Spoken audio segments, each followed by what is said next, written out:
उसने अपने राष्ट्र की रक्षा के लिए जंगल जंगल भटका, लेकिन कभी किसी की अधीनता स्वीकार नहीं की। मैं वही प्रताप हूं जो युद्ध भूमि में अपने बदन पर 72 किलो का कवच और हाथ में 81 किलो का भाला लेकर चलता था।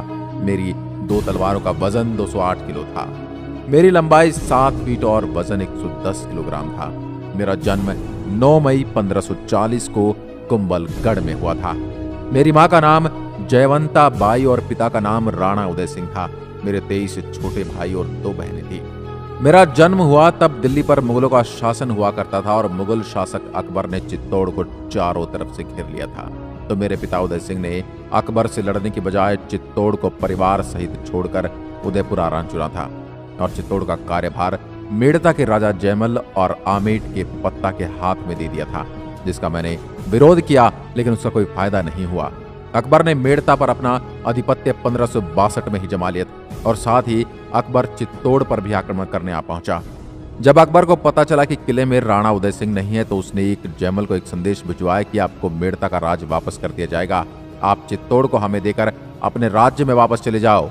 लेकिन जयमल ने अपनी वापसी में बहुत करारा जवाब दिया कि है गढ़ मारो मैं हूं धनी, असुर फिरे किम आण, कुच्चा जो त्रिकूटरी दीदी मने दीवान।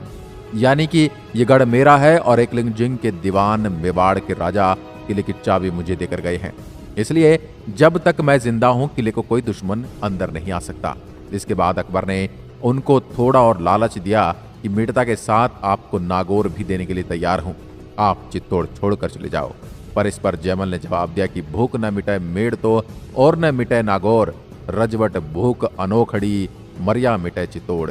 यानी कि न मेरी भूख मेड़ता से मिटनी है और न ही नागौर से मिटे एक राजपूत की वीरता की भूख है, वो मेरे मरने के बाद ही मिटेगी।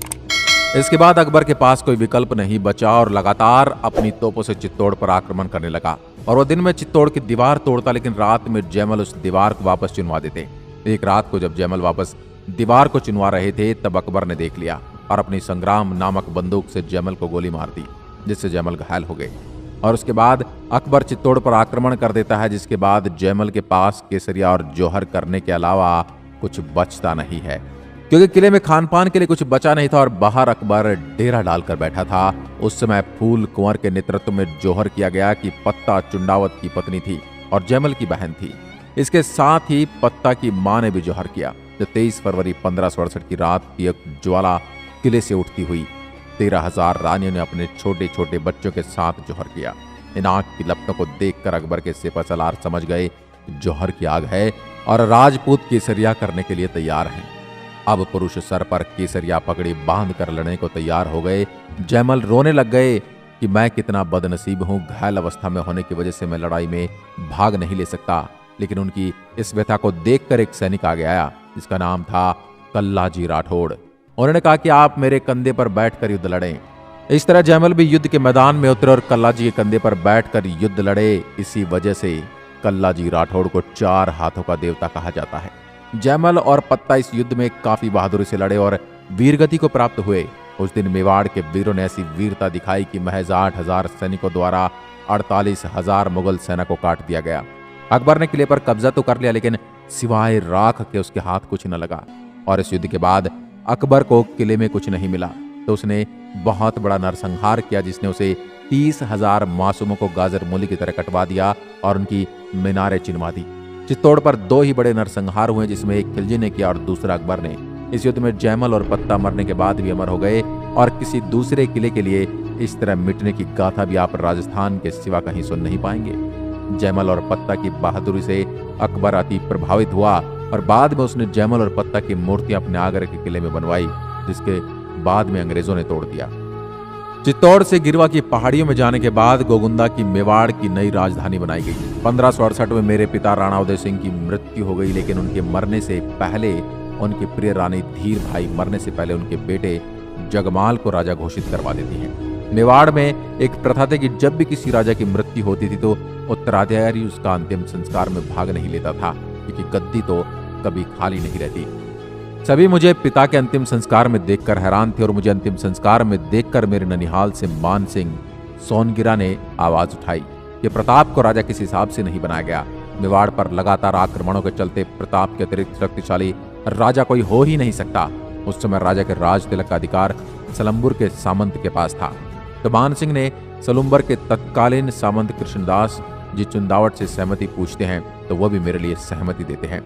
सभी सामंत और प्रजा मिलकर मुझे राजा बनाती है। उस समय के स्वतंत्रता में लोकतंत्र की स्थापना थी और जब जगमाल को यह सूचना मिली तो वह वहां से नाराज होकर अकबर के पास चला गया और उसके बाद अकबर उसे जहाजपुर की एक जागीर दे देता है और उसके बाद उसको आधा सिरोही भी देता है। उसके बाद 28 फरवरी 1572 में विधिवत रूप से राज तिलक कुंभलगढ़ किले में किया गया। जैसे ही मेरे राजा बनने की सूचना अकबर के पास पहुंची तो उसने संधि के लिए दूत भेजे कि युद्ध करने की बजाय मुगलों से संधि कर लें। उसने सबसे पहले जलाल खान कोर्ची को भेजा। जब उससे बात नहीं बनी तो उसने एक हिंदू राजकुमार मान सिंह को भेजा जो आमेर का राजकुमार था और आमेर ने सबसे पहले अकबर की अधीनता स्वीकार कर ली थी। अब मान सिंह आता है तो उसकी भेंट मेरे बेटे अमर सिंह से होती है और इससे ही मान सिंह झल्ला जाता है कि राणा प्रताप मेरे से मिलने क्यों नहीं आए और इससे नाराज होकर वह युद्ध की चुनौती देकर चलने की बात करता है। तो युवराज अमर सिंह पीछे से आवाज देकर कहते हैं, अगर युद्ध करने आए होते तो फूफा अकबर को भी साथ लेकर आना। इस कथन को सुनने के बाद तो मान सिंह आग बबूला होकर वहां से चला गया और जाते ही वह अकबर से सेना की मांग करके मेवाड़ पर आक्रमण करने के लिए कहता है, लेकिन अकबर इसकी अनुमति नहीं देते। वह तब भी युद्ध के लिए तैयार नहीं था तो उसने एक और दूत भेजा जिसका नाम था भगवंत दास जो उस समय आमेर के राजा थे। जब आमेर के राजा मेरे से मिलने आए तो मुझे अकबर की अधीनता स्वीकार करने के लिए मनाने लगे तो मैंने उनको जवाब दिया कि एक समय था जब राजस्थान के सभी राजा मेरे दादा राणा सांगा के साथ मिलकर अपने ध्वज को चूमे मुगलों से लड़ाई करी थी, तो इस बार आप मुगलों के खिलाफ लड़ाई शुरू करो। मैं एक हिंदू राजा के ध्वज के नीचे लड़ाई करना स्वीकार करूंगा लेकिन मुगलों की अधीनता कभी स्वीकार नहीं करूंगा। इसके लिए भगवान दास जी नहीं माने और वह वापस लौट गए। उसके बाद अकबर ने अपने वित्त मंत्री टोडरमल जी को भेजा। टोडरमल जी ने आकर समझाया कि अकबर का कितना खजाना है, मेवाड़ उसके सामने टिक नहीं पाएगा, लेकिन टोडरमल जी को भी खाली हाथ ही लौटना पड़ा। इस तरह अकबर ने 4 दूत भेजे लेकिन किसी को भी कुछ हाथ नहीं लगा, सभी को बैरंग लौटना पड़ा। जब बातचीत के सारे रास्ते बंद हो गए तो फिर बात युद्ध की तरफ बढ़ गई और इतिहास का सबसे प्रसिद्ध युद्ध हल्दी घाटी में हुआ जो राजसमंद जिले में है। इस पर मिट्टी का रंग हल्दी जैसा पीला है, इस वजह से इसे हल्दी घाटी कहते हैं। 18 जून 1576 को युद्ध हुआ। इसमें अकबर की तरफ से मान सिंह और आसफ खान उनके प्रमुख सेनापति थे और पहली बार मान सिंह को मुख्य सेनापति बनाकर भेजा गया। अकबर ने ही हो सकता है कि बदले की आग में मान सिंह युद्ध जीत कर आ जाए और उनके साथ युद्ध का आंखों देखा हाल देखने के लिए उनके प्रमुख इतिहासकार बादायूनी भी साथ आया था। बादायूनी बहुत ही कट्टर था। उसने कहा था कि युद्ध में जो हिंदुओं का खून बहेगा उसको मैं अपनी दाढ़ी के लगाकर अपनी दाढ़ी धोऊंगा और मेरी तरफ से इस युद्ध में अफगान से हाकिम खान सूरी और ग्वालियर से राम शाह तोमर लड़ रहे थे। इतना ही नहीं, भील जनजाति के सरदार पुंजा भी अपनी भील सैनिकों को लेकर इस युद्ध में आए थे। मेरी ओर से भी लगभग 3000 सैनिक लड़ रहे थे और अकबर की ओर से लगभग 5000 सैनिक। शुरुआती युद्ध में मेवाड़ की सेना ने अकबर की सेना को खदेड़ दिया और मुगल सैनिक भागने लगे। भागते हुए सैनिकों का मेवाड़ के सैनिकों ने पीछा किया तो बदायूं ने कहा कि मेरी समझ में नहीं आ रहा है कि तीर किस पे चलाऊं। तो आसफ खान ने कहा कि किसी पर भी तीर चलाओ, अगर मानसिंह के सैनिक को तीर लगता है तो वो भी हिंदू है और राणा प्रताप के सैनिक को तीर लगता है तो वो भी हिंदू है। चाहे तीर किसी को भी लगे, मरेगा तो काफिर ही। भागते हुए सैनिकों में से एक बेहतर खान नाम का सैनिक निकल कर आया। उसने अफवाह फैलाई कि भागो मत, बादशाह अकबर सेना लेके आ रहे हैं। ये सुनकर मुगल सैनिक वापस युद्ध भूमि में उतरे। इस युद्ध में इतना खून बहा कि हल्दी घाटी की पीली मिट्टी लाल रक्त से लाल हो गई और पास ही एक तालाब था जो रक्त से भर गया, जिसे आज भी रक्त तलाई के नाम से जाना जाता है। इस युद्ध में मेरे जीजा को बहलोल खान ने धोखे से मार दिया और कहा कि प्रताप अब तेरी बहन को किसके साथ सुलाएगा, उसको मेरे साथ भेज दे। यह सुनकर मुझे बड़ा क्रोध आया और बहलोल खान को घोड़े सहित 2 भागों में चीर दिया। मान सिंह अपने मर्दाना हाथी के ऊपर बैठा हुआ था। जैसे ही मैं उसकी तरफ बढ़ा तो चेतक ने अपने दोनों पैर हाथी के मस्तक पर टिका दिए और जैसे ही मैंने भाला फेंका तो मान सिंह अंदर छिप गया। लेकिन जब चेतक अपने पैर नीचे उतार रहा था तब मर्दाना हाथी के सूंड से बंधी तलवारों ने उसके पैर काट दिए। जैसे ही चेतक चल नहीं पा रहा था तो उसकी वजह से मुझे युद्ध भूमि से निकलना पड़ा। और मेवाड़ की प्रथा थी कि जब भी कोई राणा युद्ध भूमि से जाएगा तो उसकी जगह राणा के चिन्ह पहनकर झाला लड़ते थे। राणा सांगा के समय झाला अच्छे लड़ाके थे, उसी तरह इस बार झाला भीड़दा, जिसको झाला मान सिंह के नाम से भी जाना जाता है, उन्होंने लड़ाई लड़ी। इधर मेरे पीछे मुगल सैनिक दौड़े, लेकिन घायल अवस्था में भी चेतक को पकड़ नहीं सके और चेतक ने इस अवस्था में भी 33 फीट का नाला कूद कर मेरी जान बचाई। आगे मुगल सैनिक आ नहीं सके और नाला कूदने के बाद चेतक जमीन पर गिर पड़ा और वहीं उसने प्राण दे दिए। चेतक की स्वामी भक्ति ने मुझे पूरी तरह से तोड़ कर रख दिया। इस युद्ध में मेरे एक हाथी राम प्रसाद को मुगल सैनिक पकड़ कर ले गए और वह मुगलों का एक दाना भी नहीं खाया और 9 दिन भूखा प्यासा रहा, जिसके बाद उसने प्राण त्याग दिए। बदायूनी अपनी किताब में लिखता है कि उसके बाद सैनिक इतने हार चुके थे कि उन्होंने पीछा नहीं किया और वो गोगुंदा की तरफ पहाड़ियों में गए और डर के मारे उन्होंने अपने चारों तरफ दीवारें चुनवाई ताकि मेवाड़ के सैनिक हम पर हमला न कर सके। लेकिन हम जिस गांव से निकलते हम पर भील सैनिकों द्वारा हमला कर दिया जाता और जैसे तैसे जान बचाकर वहां से निकलने में सक्षम हुए। जैसे अकबर के पास पहुंचे तो अकबर इस हार से बहुत नाराज हुए और मान सिंह और आसफ खान को दरबार में आने पर रोक लगा दी। अकबर ने उनका मुंह देखने के लिए मना कर दिया। 1576 में अकबर स्वयं युद्ध करने के लिए अपनी सेना लेकर आता है, लेकिन अकबर भी कोई छठ की चौदस करके नहीं गया। वो भी अधीनता स्वीकार नहीं करवा पाया। सिर्फ उसने उदयपुर पर कब्जा कर लिया और उसका नाम मोहम्मदाबाद करके वापस चला गया। उसके बाद मेवाड़ की राजधानी कुंभलगढ़ हो गई और इसके बाद अकबर ने अपने सबसे अच्छे सेनापति शहबाज खान को कुंभलगढ़ भेजा। यहाँ पर उसने लगातार 3 बार आक्रमण किए और वह हर बार कुंभलगढ़ पर कब्जा करने में सफल हो जाता है।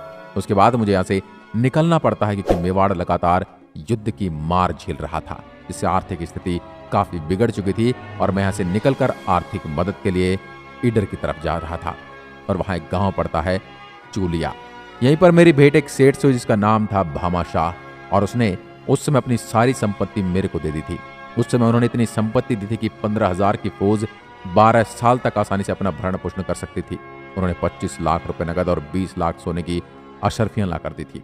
भामा शाह के साथ उनके भाई ताराचंद ने भी अपनी सारी संपत्ति सौंप दी थी। जब शहबाज खान भी अधीनता स्वीकार कराने में सफल नहीं हो पाया तो उसके बाद 1580 में अकबर ने अब्दुल रहीम खान खाना को भेजा, जिनके दोहे भी अपन पढ़ते ही हैं।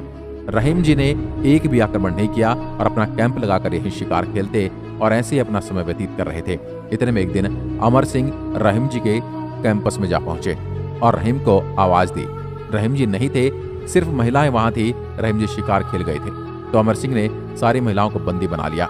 जब ये बात मुझे पता चली तो मैंने अमर सिंह को फटकार लगाई और रहीम जी को माफीनामा भेजकर महिलाओं को आदर सहित वापस भेजा। इससे रहीम जी बड़े प्रभावित हुए क्योंकि उस समय दुश्मन की महिलाओं को आदर सहित वापस भेजना असंभव था, क्योंकि यही महिलाएं मुगलों के हाथ लग जाती तो उनका क्या होता, उन्हें दासी बना ले जाता, उनको हरम में रखा जाता। उसके बाद रहीम वापस निकल गए। उसके बाद अकबर को अपने चाचा सुल्तान खान को भेजना पड़ा। उन्होंने यहाँ आकर 4 चौकियां बनवाई जिनमें देसुरी, देबारी, देवल और दिवेर थी। इन चौकियों से उन्होंने उदयपुर को चारों तरफ से घेर लिया। इनमें सबसे प्रमुख चौकी देवेर थी। यहाँ मुगलों की सुरक्षा सबसे कड़ी थी और वह इंतजार कर रहे थे कि कब हम अनाज पाने के लिए बाहर निकलें और वो हमको दबोच लें।